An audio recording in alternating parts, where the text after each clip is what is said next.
राहुल गांधी के बाद क्या अगला नंबर अरविंद केजरीवाल का है? क्या अरविंद केजरीवाल को बचाने के लिए ही सत्येंद्र जैन की याददाश्त अचानक चली गई है? क्या सत्येंद्र जैन को बचाने के लिए ही अरविंद केजरीवाल उन्हें कट्टर ईमानदार का सर्टिफिकेट बांट रहे थे?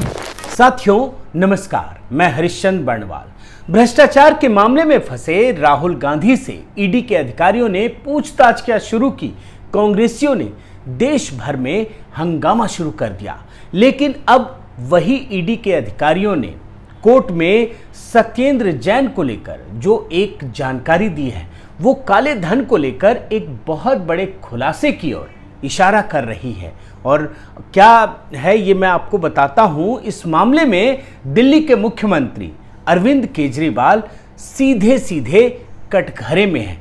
आखिर क्यों, इसकी मैं पूरी जानकारी दूंगा, लेकिन उससे पहले मैं आपको खबर बता देता हूं। खबर यह है कि दिल्ली की एक अदालत में सत्येंद्र जैन की जमानत याचिका पर सुनवाई हो रही थी और सत्येंद्र जैन के वकील ये मांग कर रहे थे कि इन्हें जमानत दी जाए। तभी ईडी के अधिकारियों ने कहा कि जब उनसे हवाला डॉक्यूमेंट्स को लेकर सवाल पूछे गए, और ये बड़ा ही चौंकाने वाला खुलासा किया, सनसनीखेज टीवी की नज़रों में अगर कहें, टीवी वालों ने दिखाया नहीं दिखाया ये तो आप देखिए, तो उसमें ईडी के अधिकारियों ने ये कहा कि हवाला डॉक्यूमेंट्स को लेकर सत्येंद्र जैन ने सहयोग नहीं किया और सही जवाब देने से बचने के लिए उन्होंने ये कह दिया कि कोरोना की वजह से उनकी याददाश्त चली गई है। अब ज़रा देखिए कितना ज़बरदस्त, मतलब उन्होंने बयान दिया है कि अब उन्हें कोई जवाब देना ही नहीं पड़ेगा। लेकिन अब आप ये समझ लीजिए कि आखिर सत्येंद्र जैन को कोरोना कब हुआ था। अब मैं जो आपको बता रहा हूँ ना, ये किसी भी चैनल ने, किसी भी मीडिया रिपोर्ट्स में आपको ये चीज़ें दिखेंगी नहीं। भाई एक व्यक्ति ने कहा, और वो व्यक्ति कोई सामान्य व्यक्ति नहीं है, वो देश की राजधानी का स्वास्थ्य मंत्री है। वो ये बात क्यों कह रहा है आप इसको समझिए। सत्येंद्र जैन को आप रिपोर्ट देखिए, 2 साल पहले यानी जून 2020 में कोरोना हुआ था। अब देखिए कि उनकी हालत कितनी बिगड़ गई थी और कोरोना से ठीक होने में लगभग उन्हें 1 महीने का समय लगा। और 20 जुलाई 2020 को सत्येंद्र जैन काम पर लौट आए। जिस दिन काम पर लौटे थे ना, उन्होंने सारे मीडिया वालों को अपनी माने बहादुरी के किस्से बताए कि कैसे मैं ठीक हुआ, कैसे मेरी स्थिति ठीक हुई। लेकिन अब जो इस मुद्दे को उन्होंने खुद सवालों से बचने के लिए उठाया है, ऐसे में कई सवाल खड़े हो गए। अब क्या सवाल हुए आप देखिए कि जब 2 साल पहले सत्येंद्र जैन कोरोना से ठीक होकर लौट आए और उनकी याददाश्त चली गई, तो केजरीवाल ने, जो मुख्यमंत्री हैं, उन्हें मंत्री और वो भी स्वास्थ्य मंत्री कैसे बनाए रखा, ये सोचने वाली बात है। और याददाश्त खोने के बाद क्या सत्येंद्र जैन को दिल्ली का स्वास्थ्य मंत्री बनाए रखा जा सकता था, और वो भी कोरोना जैसी महामारी के दौरान। आप समझिए, जिस कोरोना की वजह से वो इस स्थिति में पहुंचे, उनकी याददाश्त चली गई, वो जब लौटे और उनकी याददाश्त आज भी चली गई है, वो तो यही बता रहे हैं। तो वो व्यक्ति स्वास्थ्य मंत्री बना रहा और कोरोना जैसी महामारी के दौरान।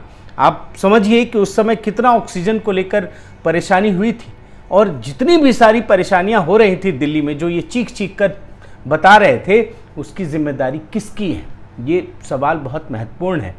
याददाश्त खोने के बाद तीसरा महत्वपूर्ण सवाल, इन 2 सालों में सत्येंद्र जैन ने जो भी फैसले लिए, एक स्वास्थ्य मंत्री की हैसियत से क्या उसकी समीक्षा की जाएगी?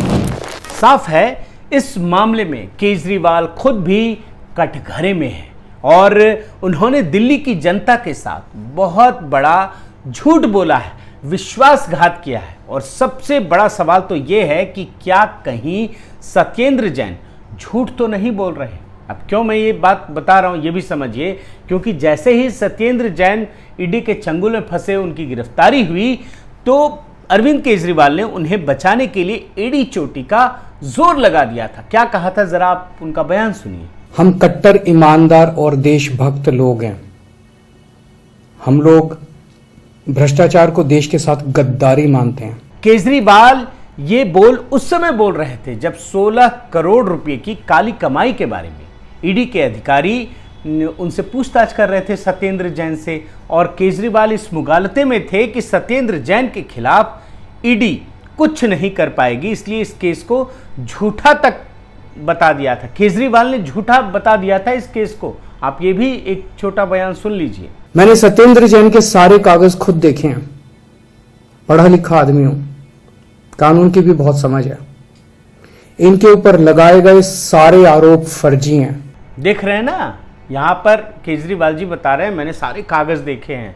वो तो कागज से ही खेलते हैं, वो कागज कब क्या कर जाता है इसके लिए माफ़ी भी मांगते हैं, कुछ भी करते हैं, कोई कार्रवाई भी नहीं होती। कागजों का खेल तो इनका शुरू से ही चल रहा है।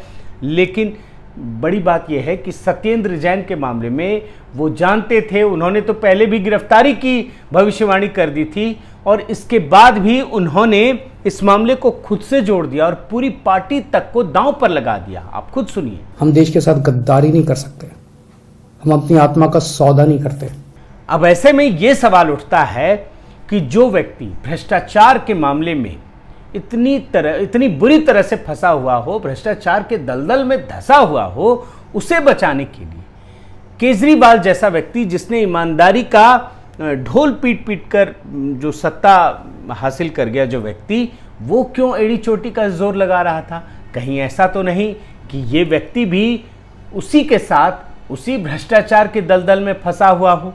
और आप ये बात क्यों कह रहा हूं, अब आप समझिए कि केजरीवाल के स्वास्थ्य मंत्री को आज अदालत भी राहत देने को तैयार नहीं है।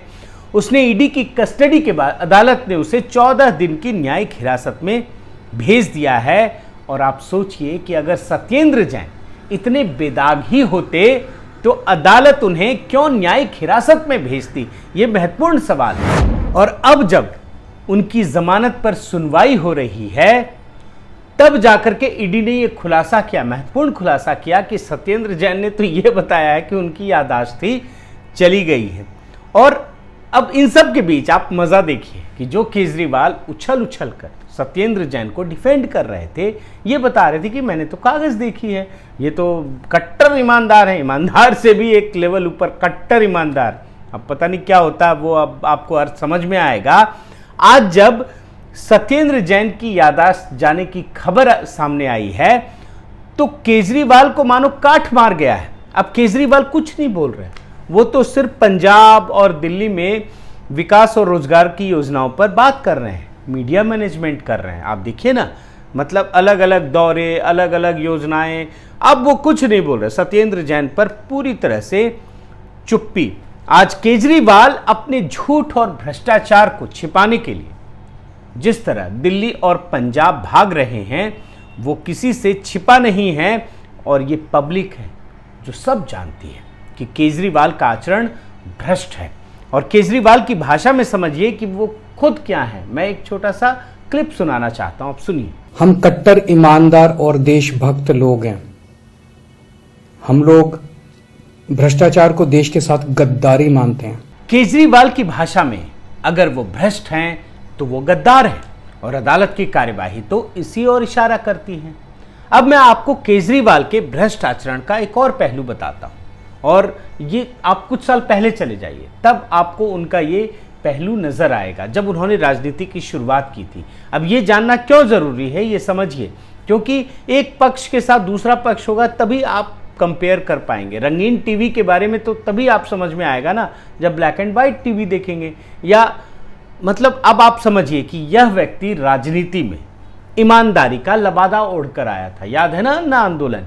उस दौरान उस लबादे को सही ठहराने के लिए फटी चप्पल, half shirt, pant, blue WagonR car और मतलब जो गाड़ी थी उसी को इसने सिंबल बना लिया था। और लोगों के जहन में ये एकदम रच बस गया था कि ये तो गजब आदमी है।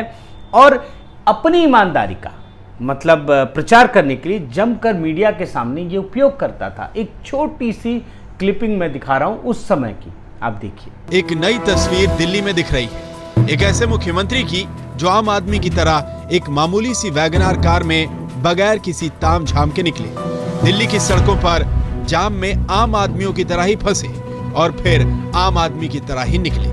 अब जरा मजा देखिए, जिस व्यक्ति ने मीडिया के सामने इतनी शोशेबाजी की उसने चोर दरवाजे से अपने विधायकों के लिए क्या किया। आप देखिए ये रिपोर्ट। उसने मतलब खुद मुख्यमंत्री होते हुए वैगनआर कार से सड़क पर आम आदमी की तरह चल रहे हैं, और जैसे ही कुछ समय बीता उन्होंने सबको टोयोटा इनोवा कार दे दिया। ये है केजरीवाल की हकीकत। अब इसे आप किस श्रेणी में रखेंगे आप खुद समझिए। साथियों, देश आज बहुत बड़े परिवर्तन के दौर से गुजर रहा है। 2014 से पहले जहां भ्रष्टाचारी मस्त होते थे, वहीं 2014 के बाद यही भ्रष्टाचारी त्रस्त हो गए हैं। और याद रखिए कि जब प्रधानमंत्री मोदी ये कहते थे कि न खाऊंगा न खाने दूंगा, और ये भी कहते थे कि जो भ्रष्टाचारी है उसे छोड़ूंगा नहीं, तो कुछ लोगों को ये जुमला लगता था, लेकिन आज पूरा देश इसका गवाह बन रहा है। बहुत बहुत धन्यवाद। आपसे गुजारिश है कि आप मेरे इस चैनल को ज़रूर सब्सक्राइब कीजिए, लाइक कीजिए, शेयर कीजिए, कमेंट कीजिए और इस बेल आइकन को प्रेस करना मत भूलिएगा। नमस्कार।